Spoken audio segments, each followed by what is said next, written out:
toujours dans l'emailing, mais cette fois-ci pas de masse.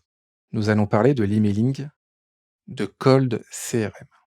Ces emailing, donc qui sont davantage froids, de par le nom de cold emailing, vont plutôt s'approcher d'une automatisation de la prospection commerciale telle qu'un humain pourrait la réaliser. D'ailleurs, ces technologies, le plus souvent, se branchent à la boîte mail professionnelle du sales. Le volume d'envoi sera donc limité. Il sera limité aux capacités de votre boîte mail. Par exemple, sur Google Workspace, il y a certaines limites d'envoi en fonction de votre compte professionnel. Vous pouvez aller de 100 à 250 envois par jour, mais vous ne pourrez pas excéder ce volume d'envoi quotidien, par exemple.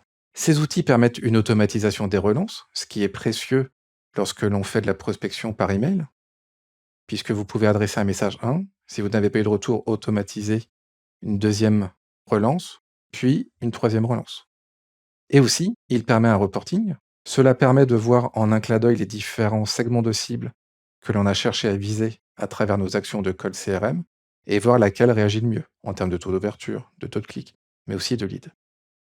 Et puis ces outils sont aussi précieux parce qu'ils vont avoir une partie qu'on appelle chauffe d'email, où ils vont s'assurer que vos messages de prospection ont la meilleure délivrabilité, c'est-à-dire qu'ils ont les meilleures chances d'aboutir en boîte de réception.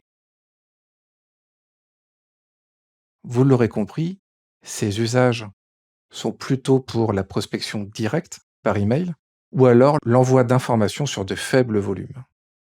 Les principaux acteurs du marché sont Lemlist, Woodpecker ou encore Gemelius.